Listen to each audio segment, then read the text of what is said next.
Hola y bienvenidos. En este video revisaremos qué son las fuentes de investigación, cómo identificar las fuentes confiables y el cuidado que debemos tener para no caer en plagio. Empecemos. Recordemos que un tipo de investigación, de acuerdo al lugar donde se realiza, es la investigación bibliográfica, la cual se caracteriza por llevarse a cabo usando fuentes bibliográficas. Pero, ¿qué son las fuentes? Se llama fuente en general a todo lugar donde se obtenga la información que se usará, ya sea en una investigación formal, en una tarea o en una discusión o debate, pudiendo tratarse de libros, revistas, vídeos, blogs, podcasts, artículos, expertos o personas dentro de la investigación de campo. Hablando específicamente de fuentes bibliográficas, que serían exclusivamente libros y producciones académicas o intelectuales, destacando por ejemplo los artículos científicos publicados en revistas indexadas, podemos clasificarlas de acuerdo a su proximidad a la producción original como fuentes primarias y secundarias, aunque algunos autores toman en cuenta también las fuentes terciarias.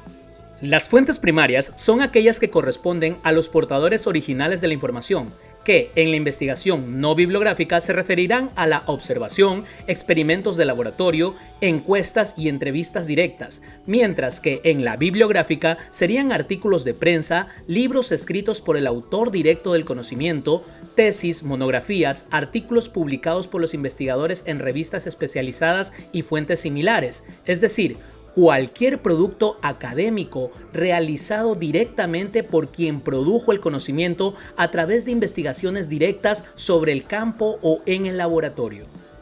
En cuanto a las fuentes secundarias, estas se considerarán así cuando la fuente bibliográfica consultada ya no está escrita directamente por el autor de la investigación, sino que el conocimiento ha sido producto de un resumen, compilación, análisis o interpretación de las fuentes primarias hechas por otros autores. Por ejemplo, los libros de texto que se usan en las escuelas, reseñas, enciclopedias y libros similares.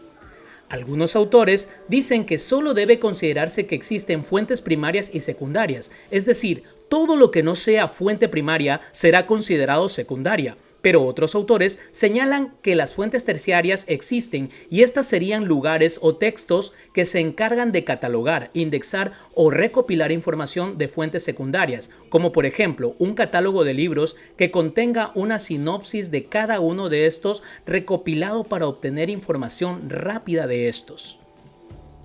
Esto sería todo en cuanto a la tipología de las fuentes.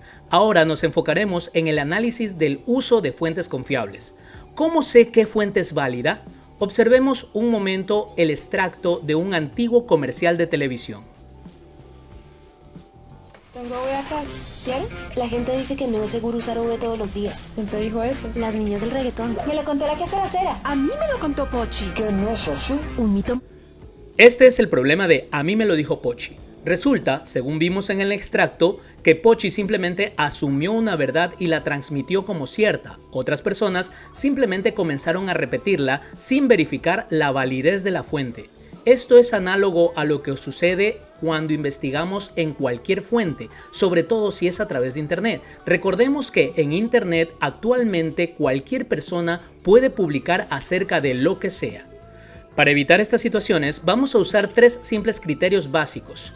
El primero y más fundamental sería siempre procurar utilizar fuentes primarias. Lo mejor es basarse en libros de autores originales y artículos científicos o académicos publicados en revistas especializadas. Para esto podemos usar buscadores especializados como Google Académico. El segundo criterio será fijarnos en que la fuente que usamos tenga autor, fecha de publicación y otros datos, además de estar respaldada por una institución u organización que respalde la autenticidad y corrección de la información. Si estamos recopilando opiniones emitidas por personajes a través de podcasts, vídeos de YouTube o blogs, debemos asegurarnos que el autor se encuentra explicitado. En este punto se debe destacar que el sitio Wikipedia, por mucho que nos aporte, no es considerado una fuente totalmente confiable debido a que sus publicaciones no tienen explícito un autor y además puede ser alterado por usuarios anónimos. Sin embargo, en Wikipedia podemos ver que frecuentemente cuenta con la bibliografía original al final a la que podemos recurrir para más confiabilidad. En el tercer criterio, podríamos destacar el fijarnos que el autor o institución que publica sea el adecuado, es decir, esté acreditado o tenga las credenciales que le permitan ser autoridad en la materia que publica. Por ejemplo, si vamos a consultar sobre índices poblacionales en el país, lo mejor es recurrir al Instituto Nacional de Estadísticas y Censos y sus publicaciones.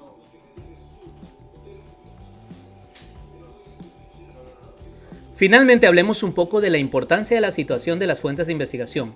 ¿Por qué es necesario citar las fuentes bibliográficas en nuestra tarea o nuestro trabajo de investigación? Recordemos que cuando recopilamos información de fuentes bibliográficas, estamos accediendo a la propiedad intelectual de otras personas. Por lo tanto, si simplemente tomo esa información, estaría cayendo en plagio.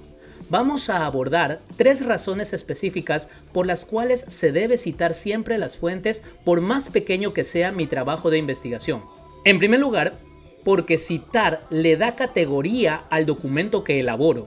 Sustento los aportes de autores conocedores del tema, lo que demuestra dominio y seriedad del estudio.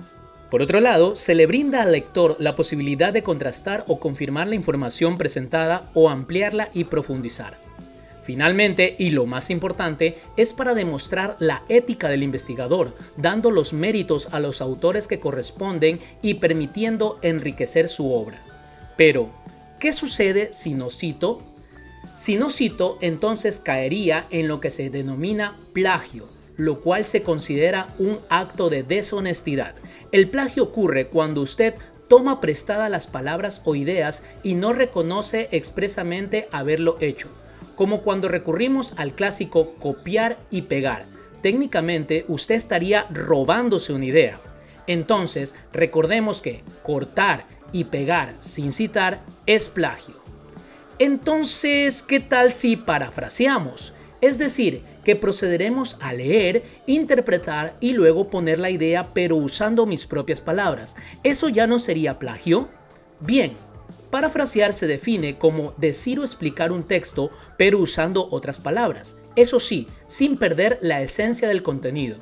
Como podemos ver en su definición, a pesar de cambiar las palabras, la esencia de la idea sería la misma y plagiar significa usar o robar las ideas de otro. Así le cambia las palabras. Plagio, más que copiar el texto, es copiar las ideas. Por lo tanto, así se parafrasee un texto, este se debe citar. Para poder citar existen muchas normativas, como por ejemplo la APA o la MLA, y es tan relevante el uso de esas normativas para citar que aplicaciones como Word traen herramientas dentro de sus opciones que permiten realizar estas acciones en los documentos que ahí se realizan. Puedes revisar el video que dejo en la descripción para ver cómo usar Word para citar usando APA. Por ahora, hemos terminado el presente vídeo con este tema. Recordemos entonces que en nuestros trabajos académicos de investigación debemos usar fuentes confiables y siempre citarlas.